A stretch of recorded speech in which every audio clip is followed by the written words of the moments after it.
తెలిసి ఉండాలి. అప్పుడే రాజకీయం అనే ఈ వ్యవస్థలో ఒక తులసి ముక్కలా మనం నిలబడతాము అని చెప్పి మొట్టమొదటిసారిగా ఈరోజు చూస్తూ ఉన్నాం. రాజకీయాలను భ్రష్టు పట్టిస్తూ ఉన్న పరిస్థితి ఎప్పుడైనా చూసాము అని అంటే అది చంద్రబాబు నాయుడు గారి పరిపాలనలో మాత్రమే ఇలా భ్రష్టు పట్టించే కార్యక్రమం జరుగుతుంది అని. ప్రజాస్వామ్య పద్ధతిలో ప్రజాస్వామ్యబద్ధంగా ఎన్నిక కాబడ్డ ఎంపీటీసీలను, జెడ్పీటీసీలను, కౌన్సిలర్లను, ఇలా అనేక పదవుల్లో ఎన్నిక కాబడ్డ ఈ ప్రజాప్రతినిధులను ఈరోజు చంద్రబాబు నాయుడు గారు అనే వ్యక్తి తనకు బలం లేకపోయినా, తన పార్టీ గుర్తు మీద తాను గెలిపించుకునే పరిస్థితి తనకు లేకపోయినా, వేరే పార్టీ మీద గెలిచిన వ్యక్తులు వీళ్ళు అని తెలిసి ఉన్న, తానే ముఖ్యమంత్రిగా ఉన్నాడు, తానే ప్రజాస్వామ్యాన్ని పరిరక్షించాల్సిన బాధ్యతలో తానే ఉన్నాడు అన్న సంగతి కూడా తనకు తెలిసి ఉన్న, తానే దగ్గరుండి స్వయంగా ప్రజాస్వామ్యాన్ని ఖూనీ చేస్తూ ఉన్న పరిస్థితి ఈ రాష్ట్ర రాజకీయాలలో ఈరోజు జరుగుతూ ఉన్నాయంటే అది ఎంతటి దౌర్భాగ్యపు పాలన అని చెప్పడానికి వేరే ఉదాహరణ అవసరంలా. నాకు బాగా గుర్తుంది, అప్పట్లో ఎన్నికలు జరిగినప్పుడు మన గవర్నమెంట్ వచ్చిన తర్వాత 2 సంవత్సరాల తర్వాత ఎన్నికలు జరిగాయి. ఆ రోజు ఎన్నికలు జరిగినప్పుడు కూడా కోవిడ్ లాంటి మహమ్మారిని ఎప్పుడు మనం చూడాల. మనం ఎన్నిక ప్రమాణ స్వీకారం చేసింది జూన్లో ప్రమాణ స్వీకారం చేసాం. ప్రమాణ స్వీకారం చేసిన కొద్ది నెలలకి మార్చి కల్లా కోవిడ్ లాంటి మహమ్మారిని చూసాం. రాష్ట్ర చరిత్రలో ఇలాంటి ఘటన జరుగుతుంది, ఇలా కోవిడ్ లాంటి మహమ్మారి ఇలా ఉంటుంది, ఇలా వస్తే కోవిడ్ లాంటి మహమ్మారి వస్తే పక్కన పెట్టిన పరిస్థితులు ఏ రోజు వైఎస్ఆర్సీపీ ప్రభుత్వంలో ఎప్పుడు జరగల.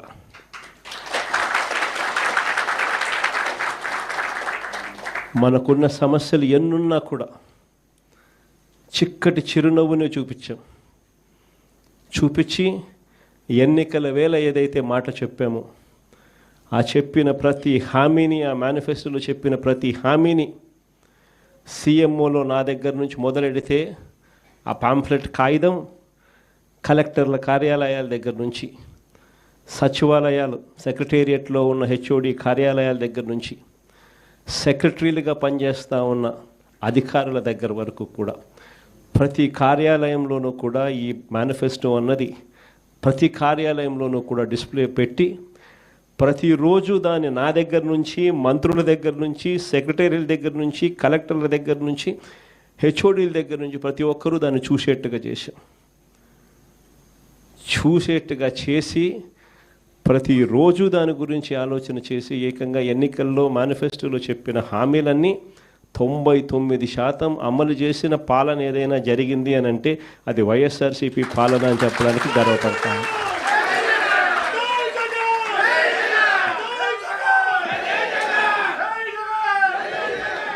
అంత గొప్పగా ప్రజలకు మంచి చేయగలిగాం కాబట్టి 2 ఏళ్ల తర్వాత ఎంపీటీసీలు, జెడ్పీటీసీలు, సర్పంచులు, కౌన్సిలర్లు ఈ ఎన్నికలు ఏ జరిగినా కూడా మొత్తం అన్నింటినీ స్వీప్ చేసాం. దాదాపుగా 86%, 88% స్థానాలు ప్రతి చోట కూడా మనమే గెలవగలిగాం. ఆ రోజుల్లో నాకు బాగా గుర్తుంది, మున్సిపాలిటీలు జరిగాయి, రాష్ట్ర వ్యాప్తంగా క్లీన్ స్వీప్ చేసినాం. దాదాపుగా 120 చిల్లర ఎలక్షన్స్ క్లీన్ స్వీప్ అయిపోయిన తర్వాత కూడా కేవలం 2 చోట్ల మాత్రం, తాడిపత్రిలో అయితే నాకు బాగా నెంబర్లు కూడా గుర్తున్నాయి, వాళ్ళకు 18, మనకు 16, కేవలం మనకు వాళ్ళకు తేడా 2. మన ఎమ్మెల్యే అన్నాడు లాగేద్దాం సార్ అన్నాడు, నా దగ్గరికి వచ్చి లాగేద్దాం అన్నాడు. ఎమ్మెల్యే నేను హౌస్ అరెస్ట్ చేయించిన, నేనే స్వయంగా మన ఎమ్మెల్యేని హౌస్ అరెస్ట్ చేశాడు, ఎన్నిక సవ్యంగా జరిగించిన.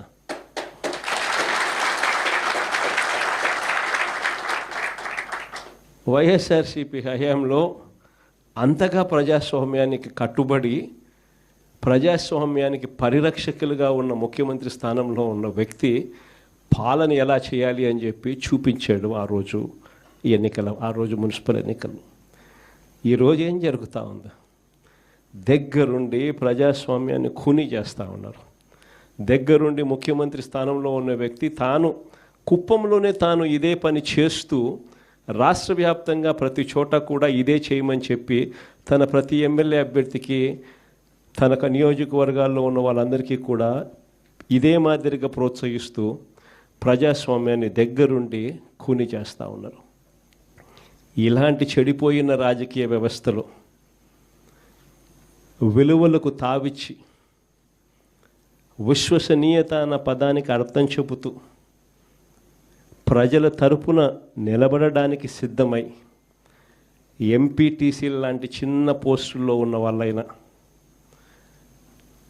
కౌన్సిలర్ల వంటి చిన్న పోస్టుల్లో ఉన్న వాళ్ళైనా, జెడ్పీటీసీల వంటి చిన్న పోస్టుల్లో ఉన్న వాళ్ళైనా ఏకంగా చంద్రబాబు నాయుడు గారి ముఖ్యమంత్రి స్థానంలో ఉన్న వ్యక్తికి కూడా, అయ్యా చంద్రబాబు, రాజకీయాలు నీ మాదిరిగా కాదు చేయాల్సింది, మమ్మల్ని చూసి నేర్చుకో అని చెప్పి చంద్రబాబు నాయుడికి గుణపాఠం చెప్పే పరిస్థితిలో రాజకీయాలు చేసిన మీకు హ్యాట్స్ ఆఫ్ చెప్తూ సెల్యూట్ చేస్తా ఉన్నా. ఎందుకనంటే రాజకీయాలలో విలువలు, విశ్వసనీయత అన్నది ఎంత అవసరమైన పాయింటో ఈ ఒక్క ఉదాహరణ చెప్తాం. ఈరోజు నేను ఒకటే చెప్తా ఉన్నా, కళ్ళు మూసుకొని కళ్ళు తెరిచేసరికి సంవత్సరం అయిపోయింది. మరో 3 సంవత్సరాలు కూడా కళ్ళు మూసుకొని కళ్ళు తెరిచేసరికి మరో 3 సంవత్సరాలు కూడా అయిపోతుంది. కానీ ఒకటే చెప్తా ఉన్నా, ఈరోజు కూడా గర్వంగా కూడా చెప్తా, ఈరోజు కూడా వైఎస్ఆర్సీపీకి సంబంధించిన ఏ కార్యకర్త అయినా కూడా, ఎంపీటీసీ కావచ్చు, వార్డు మెంబర్ కావచ్చు, సర్పంచ్ కావచ్చు, కౌన్సిలర్ కావచ్చు, జెడ్పీటీసీలు కావచ్చు, ఎవరైనా కూడా వైఎస్ఆర్సీపీకి చెందిన ఏ కార్యకర్త అయినా రాష్ట్రంలో ఏ ఇంటికైనా కూడా వెళ్ళి గర్వంగా తలెత్తుకొని చిక్కటి చిరునవ్వుల మధ్య గర్వంగా వైఎస్ఆర్సీపీ కార్యకర్తలు మేము అని చెప్పుకునే పరిస్థితి ఈరోజు వైఎస్ఆర్సీపీ కార్యకర్తలకు మాత్రమే ఉంది. నేను అడుగుతా ఉన్నా ఈరోజు చంద్రబాబు నాయుడు మహానాడు అని చెప్పి పెద్ద పెద్ద డ్రామాలు చేస్తూ ఈరోజు ఏదో పెద్ద ప్రోగ్రాములు పెడతారు. నేను అడుగుతా ఉన్నా, మీ వేదికపై నుంచి నీకు చెప్పే ధైర్యం ఉందా? మీ కార్యకర్తలను గడప గడప తిప్పే ధైర్యం మీకు ఉందా అని అడుగుతా ఉన్నా ఇదే చంద్రబాబు నాయుడు. కారణం, తెలుగుదేశం పార్టీకి సంబంధించిన ఏ కార్యకర్త అయినా కూడా గడప గడప ప్రోగ్రాం చేస్తూ ఏ ఇంటికి వాళ్ళు వెళ్ళినా కూడా ఆ ప్రతి ఇంట్లోనూ కూడా చంద్రబాబు నాయుడు గారు ఎన్నికలప్పుడు ఇచ్చిన మేనిఫెస్టో ఆ ప్రతి ఇంట్లో వాళ్ళ దగ్గర కాపీ ఉంది. ఆ ఎన్నికల మేనిఫెస్టో వాళ్ళ ఇంట్లో కాపీ ఉంది. ఎన్నికలప్పుడు వీళ్ళు పబ్లిసిటీ ఇస్తూ వీళ్ళు మర్చిపోతారేమో అని చెప్పి 1, 2 సార్లు, 3 సార్లు, 4 సార్లు కార్యకర్తలందరినీ కూడా తిప్పుతూ ప్రతి ఇంటికి వెళ్ళి వీళ్ళు చెప్పిన మాటలు ప్రతి ఇంట్లోనూ కూడా ప్రజలకు గుర్తుంది. వీళ్ళు ఇచ్చిన బాండ్లు ప్రతి ఇంట్లో కూడా ఈ రోజుకి ఉన్నాయి. ఒకవైపున చంద్రబాబు ప్రభుత్వం ఇచ్చిన ఏ హామీని నెరవేర్చకుండా సూపర్ 6లు, సూపర్ 7లు గాలి కుదిలేసి 143 హామీలను పూర్తిగా పక్కకు వదిలేసి, ఇంతకుముందు చెప్పినట్టుగా చిన్న చిన్న హామీలు, ఏది బస్సు, ఇది పెద్ద హామీ కూడా కాదు, చిన్న చిన్న హామీలు. మా కడపలో మహిళలందరూ ఎదురు చూస్తూ ఉన్నారు, ఎప్పుడెప్పుడు చంద్రబాబు ఇది చెప్తాడా, ఎప్పుడెప్పుడు ఇది అయిపోతుందా, విశాఖపట్నం పోయి అట్లా రావచ్చు కదా, పొద్దున పోయి సాయంత్రానికి విశాఖపట్నం రావచ్చు కదా అని చెప్పి మా వాళ్ళందరూ ఎదురు చూస్తూ ఉన్నారు. ఇటువంటి చిన్న హామీలు కూడా పట్టించుకునే పరిస్థితులు. గ్యాసు, అది ఇంకొక చిన్న హామీ. ఆ గ్యాస్ కూడా కనీసం ఆ సిలిండర్లన్నీ కరెక్ట్గా ఇచ్చినాడంటే అది మోసమే. ఇటువంటి చిన్న చిన్న హామీల దగ్గర నుంచి మొదలు పెడితే 143 హామీలకు గతి లేదు, సూపర్ 6కు గతి లేదు, సూపర్ 7కు గతి లేదు. మరోవైపున చూస్తే రాష్ట్రంలో పరిస్థితి ఎలా ఉంది? మరోవైపున వ్యవస్థలన్నీ పూర్తిగా నిర్వీర్యమైపోయిన పరిస్థితి. చదువులు పూర్తిగా పడకెక్కాయి. గోరుముద్ద స్కూళ్ళల్లో నాసిరకం ఫుడ్తో తినలేని పరిస్థితిలో ఈరోజు స్కూళ్ళు ఉన్నాయి. స్కూళ్ళల్లో ఇంగ్లీష్ మీడియం పడకేసింది. 3వ తరగతి నుంచి పిల్లలకు టోఫుల్ చెప్పిస్తూ, టోఫుల్ను ఒక పీరియడ్గా ఇంట్రడ్యూస్ చేస్తూ మన పిల్లలు గొప్పగా ఇంగ్లీష్ నేర్చుకోవాలని ఆరాటపడిన మన పాలనతో చూస్తే వీళ్ళు వస్తున్న టోఫుల్ పీరియడ్ని ఎత్తేసినారు. నాడు నేడు పనులు ఆగిపోయాయి. 8వ తరగతి పిల్లల చేతుల్లో ట్యాబులు కనిపించాల్సింది ట్యాబులను కూడా దూరం చేసినారు ఈ పెద్ద మనిషి చంద్రబాబు నాయుడు పాలనలో. అమ్మ ఒడి ఇస్తూ తల్లులను ప్రోత్సహించాల్సింది పోయి అమ్మ ఒడికి పంగనామాలు పెట్టినాడు ఈ పెద్ద మనిషి చంద్రబాబు నాయుడు. మరోవైపు చూస్తే ఫీజు రీయింబర్స్మెంట్ లేదు, మరోవైపు చూస్తే వసతి దీవెన లేదు. సంవత్సరం అయిపోయింది, ఇంతవరకు పిల్లలకు కట్టాల్సిన ఫీజులు 0. ప్రతి 3 నెలలకు ఒకసారి, 3 నెలలు అయిపోయిన వెంటనే మన ప్రభుత్వంలో క్వార్టర్ అయిపోయిన వెంటనే మనం ఫీజులు ఇచ్చేవాళ్ళం. నెక్స్ట్ క్వార్టర్ లేక పడుతూనే ప్రతి క్వార్టర్ ఫీజులు మనం 3 నెలలకు ఒకసారి అయిపోయిన వెంటనే ఇచ్చే పరిస్థితి నుంచి ఈరోజు సంవత్సరం అయిపోయింది, ఫీజుల గురించి పట్టించుకునే నాతులు లేడు. ఫీజులు చూస్తే ఒకవైపున బాదుతూ ఉన్నారు, మరోవైపున పిల్లలను చదివించలేక తల్లిదండ్రులు చదువులు మానేస్తూ ఉన్న పరిస్థితులు. వసతి దీవెన పడకేసేస్తుంది. మరోవైపున చూస్తే వైద్యం, ఆరోగ్యశ్రీని మన హయాంలో 1000 ప్రొసీజర్లను 3300 ప్రొసీజర్లకు తీసుకొని పోయి 25 లక్షల దాకా ఉచితంగా వైద్యం అందించి, గ్రామంలోనే విలేజ్ క్లినిక్ పక్కనే పెట్టి ఫ్యామిలీ డాక్టర్ కాన్సెప్ట్ తీసుకొని వచ్చి గవర్నమెంట్ హాస్పిటళ్లలో 0 వేకెన్సీ పాలసీని తీసుకొని వచ్చి ఏకంగా బ్రహ్మాండమైన పాలన మనం అందిస్తే ఈరోజు నెట్వర్క్ హాస్పిటల్స్కి సంబంధించి సంవత్సరం అయిపోయింది. ప్రతి నెల 300 కోట్లు ఆరోగ్యశ్రీ కింద డబ్బులు ఖర్చు అవుతాయి. సంవత్సరం అయిపోయింది, 3600 కోట్లు, 300 × 12 నెలలు రూపాయల ఆరోగ్యశ్రీ హాస్పిటల్ మొత్తం, నెట్వర్క్ హాస్పిటల్స్ మొత్తం పూర్తిగా ఆరోగ్యశ్రీ పేషెంట్ను చూడడం మానేసినారు. ఈరోజు పేషెంట్కి ఏదైనా వైద్యం పరంగా ఏదైనా ఇబ్బంది వస్తే హాస్పిటల్కి పోతే ఆరోగ్యశ్రీ పేషెంట్కి అందక పేషెంట్ అప్పులు పాలైతే తప్ప వైద్యం అందని పరిస్థితిలో ఈరోజు వైద్యం పరిస్థితి గాలికి ఎగిరిపోయాయి. ఈ క్రాపింగ్ గాలికి ఎగిరిపోయింది. ఉచిత పంటల బీమా గాలికి ఎగిరిపోయింది. రైతులకు పెట్టుబడి సహాయం, సమయానికి ఇచ్చే పెట్టుబడి సహాయం, మనం ఇచ్చే రైతు భరోసా సంవత్సరం అయిపోయింది, గాలికి వదిలేసినారు.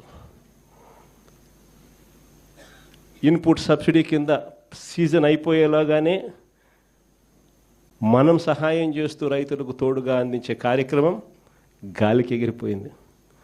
ఈరోజు రైతులకు ఏ పంటకు కూడా ఈరోజు గిట్టుబాటు ధరలు రాని పరిస్థితి ఈరోజు మొదలైంది. ధాన్యం అనేది ఈరోజు కొనుగోలు చేసే కార్యక్రమం ఏ రైతుకు కూడా కనీసము గిట్టుబాటు ధర ఇచ్చి ఎంఎస్పి ఇచ్చి కొనుగోలు చేసే పరిస్థితి లేదు. మన హయాంలో ఎంఎస్పీనే కాదు, జిఎల్టీ అని గన్ని బ్యాగ్సు, లేబరు, ట్రాన్స్పోర్టు అని ప్రతి ఎకరాకు 10,000 రూపాయలు అదనంగా రైతుకు జిఎల్టీ రూపకంలో మనం డబ్బులు ఇచ్చి ఏ రైతుకు ఎంఎస్పి తగ్గకుండా మనం చూసుకుంటా ఉంటే ఈరోజు ధాన్యం దగ్గర నుంచి మొదలెడితే మిరప, చీని, టొమాటో ఏ పంట తీసుకున్నా కూడా, పొగాకు ఏ పంట తీసుకున్నా కూడా రైతుకి ఈరోజు గిట్టుబాటు ధర రాని పరిస్థితిలో ఈరోజు రైతు వ్యవసాయం జరుగుతూ ఉంది. రైతు పరిస్థితి దళారీల పరిస్థితి అయిపోయింది రైతు. మరోవైపున చూస్తే law and order, red book రాజ్యాంగం నడిపిస్తూ ఉన్నారు. రెడ్ బుక్ రాజ్యాంగం గురించి, లా అండ్ ఆర్డర్ గురించి నేను చెప్పాల్సిన పనుల ఎలా జరుగుతూ ఉంది అనేది నాకన్నా కూడా చక్కగా మీరే చెప్పగలుగుతారు. ఈరోజు చంద్రబాబు నాయుడు గారి పాలనలో జరుగుతూ ఉన్న వైఫల్యాలను, చంద్రబాబు నాయుడు గారి పాలనలో జరుగుతూ ఉన్న అన్యాయాలను ప్రశ్నిస్తే చాలు, ఆ ప్రశ్నించే గొంతు వినపడకుండా చేయడం కోసం ఏకంగా భయాన్ని సృష్టిస్తూ రెడ్ బుక్ రాజ్యాంగాన్ని నడుపుతూ ఉన్నారు. దొంగ కేసులు పెడతా ఉన్నారు, దొంగ సాక్ష్యాలను సృష్టిస్తూ ఉన్నారు. నిజంగా ఆశ్చర్యకరమైన విషయం. మన పల్నాడు నియోజకవర్గంలో చూస్తే, పల్నాడు నియోజకవర్గంలో వాళ్ళు కొట్లాడుకొని వాళ్ళ తెలుగుదేశం గ్రూప్ రాజకీయాలలో వాళ్ళు ఒకరిని బండి ఆపి చంపేస్తే, ఆ బండిలో వచ్చిన వాళ్ళు ఆ బండి గుద్ది చంపేటప్పుడు ఆ బండి యాక్సిల్ ఇరిగిపోయి బండి అక్కడే వదిలేసాల్సిన పరిస్థితి వస్తే, ఆ బండి ఎవరిది అని తెలుసు.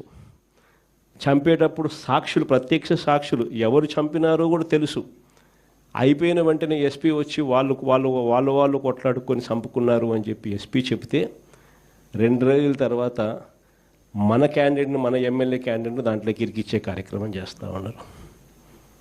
ఆశ్చర్యం కలిగించే విషయం. మాజీ మంత్రి కాకాని మొన్న ఈ మధ్యకాలంలోనే ఆయనను అరెస్ట్ చేసినారు. అది కూడా ఏంది, ఎలాంటి ఇల్లీగల్ మైనింగ్ గతంలో జరగలేదని ఒక చిన్న కేసు, ఆ కేసులో నుంచి బయటకు తీసినారు. అక్కడ ఇల్లీగల్ మైనింగ్ జరిగిందని, అప్పుడెప్పుడో జరిగిందని చెప్పి, ఆ మైన్లో జరిగిందని చెప్పి ఇప్పుడు బయటకు తీస్తూ ఉన్నారు. ఆ మైనింగ్లో అప్పుడు ఇల్లీగల్ మైనింగ్ జరగలేదు అని చెప్పి రిపోర్ట్లు ఇచ్చిన అధికారులతోనే మళ్ళా ప్లేట్ మార్పిచ్చి జరిగింది అని చెప్పి కాకాని గోవర్ధన్ అరెస్ట్ చేసినారు. 2023లో టీడీపీ కార్యాలయం మీద జరిగిన దాడట 127వ ముద్దాయి కింద ఇప్పుడు మన మంగళగిరి ఎక్స్ఎమ్మెల్యే ఆళ్ళ రామకృష్ణ ఇప్పుడు నిన్న ఈ మధ్యకాలంలో ఆయనను కూడా యాడ్ చేస్తున్నారు. అంతటితో సరిపోలేను. ఈ మధ్యకాలంలో జరిగిన ఘటనలు చెప్తా ఉన్నా. ఎప్పుడెప్పుడో నియోజకవర్గంలో జరిగినవన్నీ పాత, ఎప్పుడో సంబంధం లేని విషయాలు ఏదైనా జరిగితే చాలు దాంట్లో నుంచి ఇప్పుడు మన వాళ్ళందరినీ ఇరికిచ్చి వాళ్ళందరినీ జైలులో పెట్టించే కార్యక్రమాలు రెడ్ బుక్ రాజ్యాంగంలో చూస్తూ ఉన్నాం. ఇన్ని దారుణాలు జరుగుతూ ఉన్నా కూడా నేను మీ అందరికీ కూడా చెప్పేది ఒకటే, ఎల్లకాలం ఈ ప్రభుత్వం ఇలా సాగదు. ఈరోజు నిజంగా ఏ వర్గము కూడా సాటిస్ఫైడ్గా లేదు. చంద్రబాబు నాయుడు గారి హయాంలో ఈ ఏడాదిలో ఒక్కటంటే ఒక ఉద్యోగం రాలా. పైగా ఈయన వచ్చిన తర్వాత ఉద్యోగాలు ఈయన ఊడబెరికింది ఎంతమందియో తెలుసా? 2,60,000 మంది వాలంటీర్ల ఉద్యోగాలు హూష్ కాకి. ఈయన వస్తానే 15,000 మంది ఏపీ బ్రివరేజెస్లో పనిచేస్తూ ఉన్న కాంట్రాక్ట్ ఎంప్లాయీస్ హూష్ కాకి. ఈయన వస్తానే రేషన్ షాపుల్లో రేషన్ బండ్లు పెట్టుకుని నడిపిస్తూ ఉన్న 9,800 మంది వాహనాలు, ఒక్కొక్క వాహనంలో 2 పనిచేస్తారు, 20,000 మంది ఉద్యోగాలు హూష్ కాకి. ఈ మనిషి వచ్చిన తర్వాత ఉద్యోగాలు కొత్తవి ఇవ్వడం దేవుడు ఎరుగ్గానే ఉన్న ఉద్యోగాలు ఏకంగా 3 లక్షల పైసలకు ఉద్యోగాలు హూష్ కాకి. ఈయన వచ్చిన తర్వాత ఉద్యోగస్తులు, ఆ టైంలో ఉద్యోగస్తులకు ఏమేమో చెప్పి మన మీద విషం నింపి వాళ్ళందరినీ కూడా చంద్రబాబు నాయుడుకు మోసం చేసినాడు. వాళ్ళ పరిస్థితి ఏమిటి అని చెప్పి చూస్తే ఈరోజు కొత్తగా ఒక్కరికి కూడా ఇంతవరకు ఐఆర్ ఇచ్చిన పాపాన పోల. పిఆర్సీ లేదు, ఐఆర్ లేదు, 3 డిఏలు పెండింగ్, బకాయిలు పెండింగ్. ఉద్యోగస్తులు అందరూ కూడా ఈరోజు ఎందుకయ్యే తెచ్చుకున్నాం ఈ పెద్ద మంచి చంద్రబాబు నాయుడు అని చెప్పి తలపట్టుకుంటా ఉన్నారు. ఈరోజు ఉద్యోగస్తులందరూ కూడా చంద్రబాబు నాయుడు గారిని నమ్ముకొని ఇంతవరకు ఏ వర్గం కూడా సాటిస్ఫైడ్గా లేని పరిస్థితులు ఈరోజు రాష్ట్రంలో కనిపిస్తూ ఉన్నాయి. మరోవైపున విచ్చలవిడి కరప్షన్, ఎక్కడ ఏది వదలడంలా, ఇసుక వదలడంలా, మట్టి వదలడంలా, సిలికా వదలడంలా, క్వాడ్స్ వదలడంలా, లిఖర్ వదలడంలా. ఇంకా రాజధాని గురించి నేను చెప్పాల్సిన పనుల మన సుదీర్ఘంగా 2 గంటల సేపు చెప్పిన ఏ రకంగా కొత్త పద్ధతుల్లో ఏదో స్కాములు చేస్తూ ఉన్నాడు అని చెప్పి. ఎక్కడ ఏది వదలకుండా విచ్చలవిడి కరప్షన్ జరుగుతూ ఉన్నా. ఇవన్నీ ఎందుకు చెప్తా ఉన్నాను అంటే, ఇంత మంచి చేసిన మనకే ఇవన్నీ ఏవీ లేవు, మన హయాంలో లేవు. కాబట్టే మీ అన్న, మీ తమ్ముడు, మీ బిడ్డగా ఉన్న మీ జగన్ 2,73,000 కోట్ల రూపాయలు బట్టలు నొక్కగలిగాడు.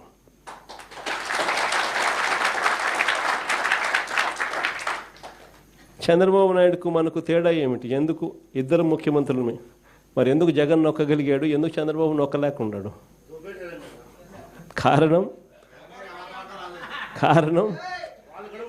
కారణం జగన్ ఆశపడింది ఏదానికో తెలుసా? జగన్ ఆశపడింది కీర్తి కోసం, చనిపోయిన తర్వాత కూడా ప్రతి ఇంట్లో బ్రతికే ఉండాలని తాపత్రయపడ్డాడు మీకు. అందుకే ఎక్కడా కూడా రాజీ పడలా. 2,73,000 కోట్లు బటన్ నొక్కగలిగాడు మీ జగన్.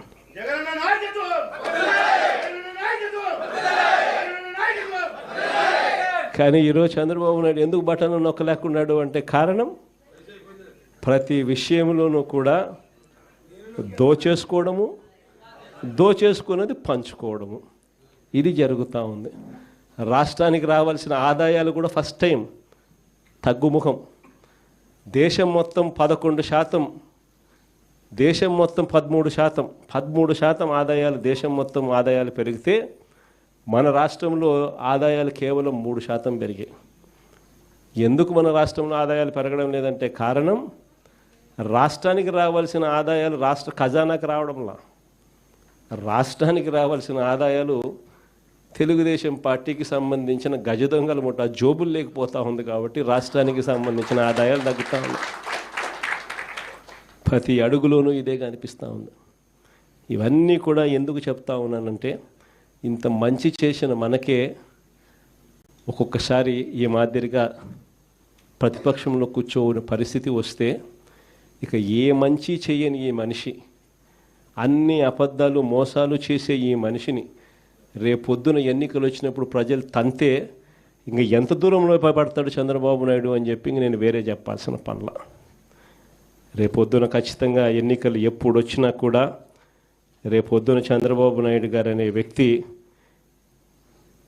ప్రజలు ఈ పక్క తంతే డిపాజిట్లు కూడా రాని పరిస్థితులకి ఆ పక్క పడతాడు అనేది మాత్రం ఖచ్చితంగా చెప్తాను. ఈసారి జగన్ 2.0లో మాత్రం అలా ఉండదు. సంక్షేమము, రాష్ట్ర అభివృద్ధి, రాష్ట్ర ప్రజలే కాదు, ఈసారి కార్యకర్తలు మాత్రం అందరికన్నా పై స్థానంలో ఖచ్చితంగా ఉంటారని మాత్రం చెప్తాను. అంతేకాదు, ఈసారి కార్యకర్తలు బాగోగులు ఒక్కటే కాదు చూసుకునేది, ప్రతి కార్యకర్తకు కూడా నేను ఒకటే చెప్తా ఉన్నా, ఇవాళ జరుగుతూ ఉన్న అన్యాయాలను నేను చూస్తూ ఉన్నా, మీకు జరిగిన ప్రతి కష్టం నేను గమనిస్తూనే ఉన్నా. మీ అందరికీ కూడా నేను ఒకటే చెప్తా ఉన్నా, ఈరోజు ప్రతిపక్షంలో ఉండం, అవతలో అధికారం, అవతలోడు కష్టాలు పెడతాడు, అధికార దుర్వినియోగం చేస్తున్నాడు, పర్వాలా తీసుకున్నా. ఎవడు అన్యాయం చేసినా కానీ మీ అందరికీ చెప్తా ఉన్నా, నేను రెడ్ బుక్ అన్నాను కానీ మీ ఇష్టం వచ్చిన బుక్లో పేరు రాసుకోండి.